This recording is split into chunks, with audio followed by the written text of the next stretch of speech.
Hello from the Music Interview Corner, guys. I have something special for you. We're here in Berlin at the Uber Eats Music Hall, and I'm here with Anthrax, with Joey Belladonna. Hey. With your coffee. Good seeing you. Last time I saw you, we were in a windy boat in the Mediterranean on a cruise, and it was so cold. Yes, and I'm so glad we survived this. Yeah, I know. It was great. It was a good time. Did you have fun?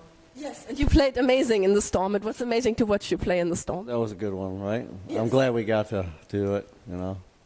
And how does it feel to be on tour now with Testament and Creator? Oh, it's awesome. You know, everybody's getting along quite nice. The tour's going swell, and it's actually almost over now. Oh, yeah. It flew by. How many shows are still coming? I think there's like 5 left, probably. 6 Wow. tops. Yeah. Then I do some stuff in the Netherlands when I stay about 4 or 5 more days after that. Nice. Yeah. What are you doing in the Netherlands? I was gonna jam with this band called the Clarks, and we're gonna do some good classic rock, like some Queen and Scorpions and Free and Deep Purple and stuff like that. You know, it's gonna be good. We're gonna do 4 shows. Cool. Yeah. Yeah, I also wanted to talk about all your projects, but maybe we first start with Anthrax. Anthrax is a legend in the thrash metal scene, and you're considered to be one of the legendary Big Four with Metallica, Megadeth, and Slayer. How does it feel? You know what? We've all earned our own place and time in the music business, and we've been successful, and everybody's got a great rapport with the fans, so we can't be any more happy that we're still around rocking and rolling, you know? Yeah, and rocking more than ever, I feel. Yeah, I feel that, yeah. I mean, it's good because we love doing it, so we're not here, you know, we're here for the love of the music, you know. At least I am, I know that, yeah. And when you joined Anthrax as the lead singer in 1984, could you ever have imagined that it would become that big and that successful? I'm from a small town, so I was happy to be playing a bar somewhere nearby, and if I ever had a chance, I felt that I was pretty decent as a singer, that I could be in a band and be big one day, but if I wasn't, I would still be playing somewhere close by home and be happy. But yeah, I've never thought that I would really run into this type of situation where people were still fans of ours over the years. You know, it's really great. Yeah, and also Anthrax and Testament go way back. Yeah. You played your first club shows together in the mid-'80s, and also Testament's first big tours, European tour, North American tour, was with Anthrax. How is it now for you to be on tour again with Testament 40 years later? Oh, well, we know these guys so well, so it's like, how you been, man? You know, it's been good to see you again, you know. But yeah, we do go way back, and I love those guys. They're all good people, and that's all we really need is just a good camaraderie here on the road. You know, every day is we're around each other quite long, so it's good. Yeah, I just asked Alex the same question. He said something very similar about you. Sure. There's really not a whole lot to say when it becomes, that is the day. You know, that's one thing people don't realize. We get up so early, and the day starts, and it goes all night long. It's just one cycle. Like at home, there's certain breaks in the day.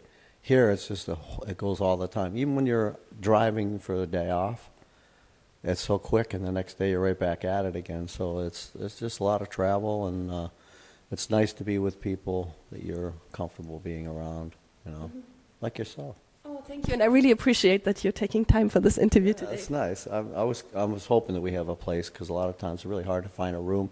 There's so many bands, and we're in a room where they have to set up a drum set, and you know, there's stuff all over the place. Sometimes there's just not enough room for everyone, you know. Yeah, I once had an interview while someone else was doing the sound check for the drums. Yeah, I just did a thing for Creator for a film, and we're in the back where the music is traveling into the back, and it's hard to be quiet when you're trying to film something, you know. Oh yeah. Yeah. And there were 2 longer periods of time. Now, one was 13 years, one was 3 years, where you were not in Anthrax. How did you experience these periods of time, and what changed now?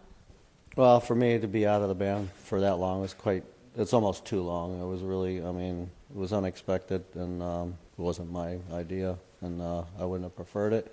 But, you know, it happened, and I just maintained myself, and I was actually working at a horse barn for for a couple of years. Yeah, I was maintenance, and Krista, my wife, we both worked at a pretty famous writers facility. I mean, I cut grass all day.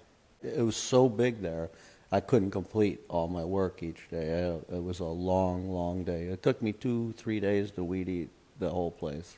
Well, it sounds very grounding to work in a completely different field of work. Yeah, then a lot of people don't realize that you would even do that. Like, I didn't really necessarily have to do that job. It was one of those things that fell into place, and I enjoyed it, and I got a lot of experience from it. But I also had some band. I was doing some cover music, and I was playing drums, and it was kind of like the old days for me. So I just continued to do that and work on some original music and stuff. I kept myself busy, you know. I didn't really fall apart. I kept busy, and you know, just waited for some time, and all of a sudden then I'd come back. So here I am. Yes.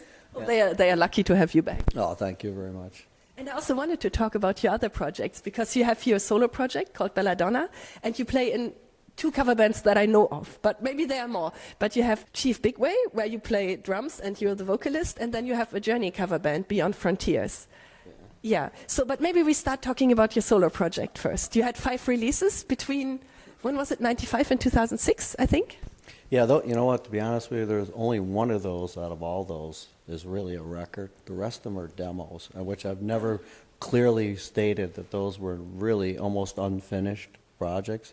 I just felt like, you know what, they're not going to get fixed any further. So I just let people hear them as they were, you know. Sometimes demos are kind of cool to hear because they're not properly, say, basement recording, you know, kind of stuff.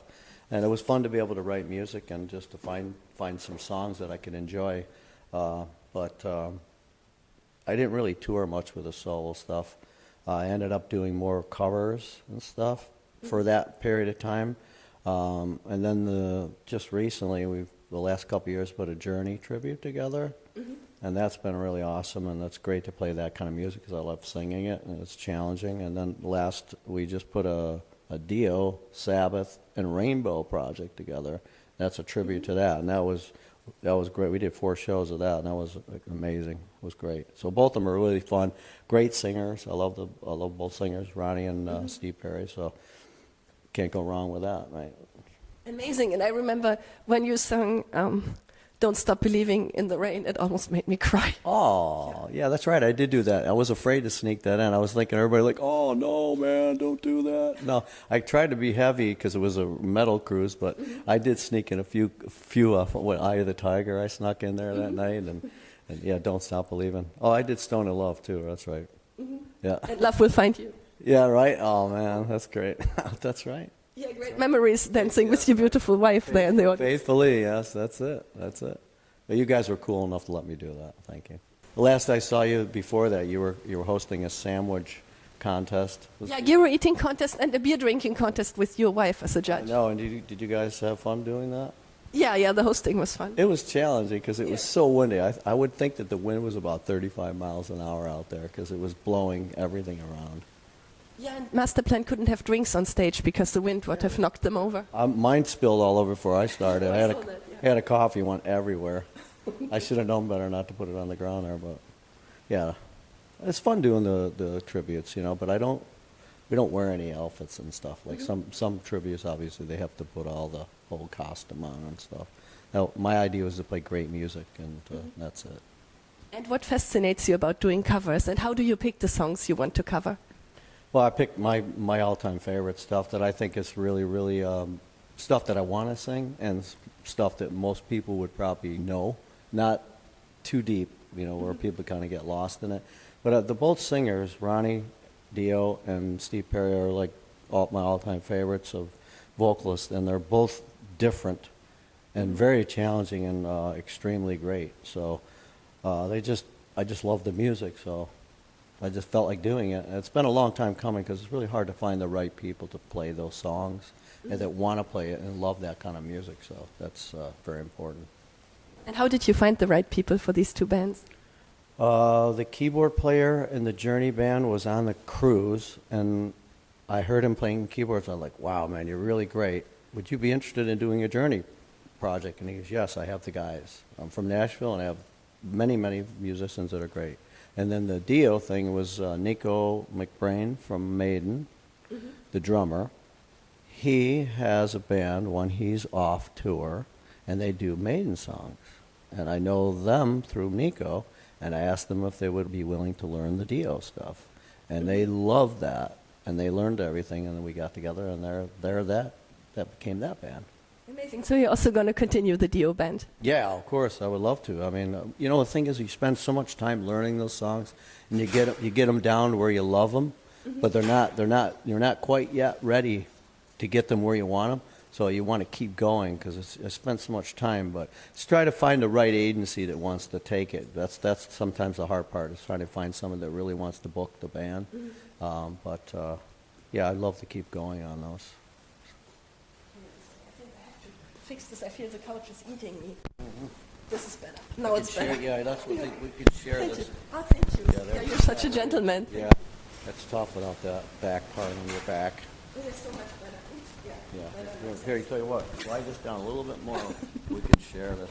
Here, is that better? Thank you so much, Joey. Yeah, that's much better. Okay. So, oh no, she just left the room, but you are managed by your beautiful wife. How is it for you to have your wife as a manager? Oh, she's wonderful. You know what? She's pretty hard on me. Really? Yeah. Well, she has to keep pushing me along because I always have my own little standard things I like to do, and sometimes it's just a little too lacking in certain moments. So yeah, no, I love that she's interested in it, because some people would be with someone that doesn't really care for you being on the road. They're jealous, or they don't even like the music, and it's just very contradicting. And she loves being out, and she probably has more fun than I do. She likes to go around and shop and look at sites and stuff, and a lot of times I just want to rest. But yeah, she's quite nice. You know, it's very nice. Yeah, I love her. I love your wife. We had so much fun. You guys had a great time together, right? But the very first time we met was right when we were getting in line at the cruise, and we were like, wait a minute, are we in the wrong line? Because the people there were nowhere near the people we thought were getting on that boat with us, and sure enough, it was. Yeah, all grandmas and grandpas, but super nice ones. No, but I thought that everybody that we met there were sweet, man. I had a really great time. I thought it was going to be really hard. I thought we were going to mix and bump heads a lot and make it, very uncomfortable. But it was perfect. I don't think I could have asked for anything better, because it was just different, And it's also nice. I think the artists all did a great job, and the crew, we were all standing together, and I think that made it special. Big time, You went to the dinner that night, right? Yes. Yeah, that was fun too, right? Yes, that was on the other table with Masterplan. Yeah, that's okay. But that was good. I enjoyed that. I look forward to that night. That was a great night. Yeah, I remember we had so much fun on the bus back to the hotel with everyone taking silly pics and stuff. Yeah, that was too funny. Very funny. Oh, yeah, that was fun. Styling. Yeah, I love it. In all these years that you have worked as a musician, with all your bands, cover bands, Anthrax, what is the craziest thing you and your bandmates have ever done on tour? Ooh, that's every time that gets asked, I try to think about what's the craziest thing. You know what? I don't. I'm just so out of the loop when that comes to the crazy stuff, because I'm just not that person. I kind of stay away from all that, because I don't know. I'm just not that adventurous, So I don't think I got any crazy stories other than just us being silly. There's a lot of random, stupid stuff that we do, but I can't really recall anything that's worth really laughing about. Yeah, what's that? Huh. Well. Oh, yeah. Do you want to come on camera and join us for a moment, Krista? We just talked about your wife and manager. Now we're going to invite her. Ladies and gentlemen, come here in the middle. Krista Belladonna for you. Hi, Krista. Hi. Hi. Good to see you again. Good to see you again. We had so much fun on the cruise. Yes. So we were in Cleveland? No, Milwaukee. We were in Milwaukee. Yeah. And we were walking around just seeing the sights because it's so beautiful there. And a fan came up, and he said, the man that I work with is such a huge Anthrax fan. So I said to Joey, well, why don't we go back to the office with him and surprise his friend? Oh. So we walked about 10 minutes back to the office, and it was a beautiful office, correct? And walked in, and he was so sweet, and the look on his face was just, oh my God, is that really you, Joey? So Joey likes to do stuff like that where he surprises people. So that's kind of our fun little thing that we do, and we just like to make people happy. Oh, it's really beautiful that you two did that. Sound boring? No, that sounds beautiful. I bet you this man will never forget this. Yeah, for sure. And in fact, he stayed in touch with me. Yeah. But it was just so funny because we went to the guy's office with his boss to surprise him, and it was just too funny. I think they came to the show. They did? Yeah. And there was, while we're having you here, I would just say, we still have time. Great. When we were on the boat together, you mentioned a special necklace that was in some way connected to the Dio band. Is that right? Do you want to tell the story together, maybe? Sure. We were in Athens, and you had gone to open up, and Ronnie James Dio was there. And during, they went into change to go on, and Ronnie came over to my table. I was sitting alone, and he introduced himself, and he said, "May I sit with you?" And I said, "Of course." So he kept me entertained until they went on stage. And then we stayed at the same hotel, and we had a party, somebody's birthday, a pool party at the end of the evening. And Joey asked Ronnie, "Krista needs to go to the airport tomorrow. Would you mind taking her?" And he said, "Of course." So they came and got me at 3:30. And Ronnie sat next to me on the bus, and he talked with me the whole way to the airport. And then when we got to the airport, we got off, and all of his crew and band walked behind him, and they all stayed together. He walked me to the ticket counter, and then he walked me as far as he could. He would not leave my side. That's so sweet. So he's such a I wish I gentleman. was there. I missed all that. But you knew that she was taken care of well by him. I was a little worried, but it was great that they were leaving at the same time she was. And I have a necklace that I purchased that day, which I don't, because Yeah, with this blue it's thing. the blue. Yeah. And it's my special Ronnie necklace. And whenever I need strength or a sign from above, Ronnie is always there. Oh, beautiful. Oh, that's a thank you. You're doing such beautiful things. Yeah, right. It seems so like bizarre, but it's like this. These are the things that you remember so well, you know. And you just said sign from above. Are you both spiritual? Very, very. Even more so now, you know. You learn about how to be in that mode, and it's good. It's really kind of relaxing, and it's helpful, very helpful. Did it help you to navigate this industry? Oh, for sure. I mean, your day-to-day things, you really need, there's so much. I mean, even yourself, you don't have to be in a band to feel these emotions, you know? Yeah, right? So you know. Beautiful. Do you want to add anything? We just want to make people happy. Oh, you do. I'm so sure you do. So, and you're awesome. So thank Oh, you. thank you so much. Oh, thank I you. thought we had an instant connection when we met. Yeah, we were, shall we say that, we were on this ship and it was a storm and everything was crazy and we were doing yoga on the floor in the middle of the bar at 1 a.m. in the morning. Right. And that yoga has helped me. I can So actually, good. on the cruise, you saw that I couldn't walk. Yeah. I can walk now. Really? Oh, we have to do it again. We will do it again. I couldn't Yes. believe it. I walked out of the piano room and you guys were laying on the floor. And the boat. I was like, I what's just going on? wanted to explain the yoga exercise, but then I wanted to show it and then we did it. I thought you guys were tired and you were just kind of relaxing, but then I got it. You can join us next time. Figured it out. Good for you guys. That's good. So thank you. Oh, you're so welcome. And do you want to say anything to your fans before we end this interview? Thank you very much for being here and letting us be a part of this YouTube channel of yours. And we love the fans, and we're grateful. And thank you so much for being here for whatever it is. And happy holidays to you. Do you want to add anything? Oh, thank you to the fans and for coming out to see Joey and just being so kind and nice and welcoming. And we're all a community. And I just, maybe to the people that don't understand the metal communities, most of us are all misfits. So we band together and we take care of each other. And I've been to festivals with hundreds of thousands of fans, and I've never had a problem ever. I've never felt insecure. I've always felt welcome. So I hope people understand that the metal community is welcoming and loving. Doesn't matter who you are, where you're from, what you look like. We love you. Great. Beautiful. Beautiful. Thank you. Thank you so much, and goodbye from the Music Interview Corner.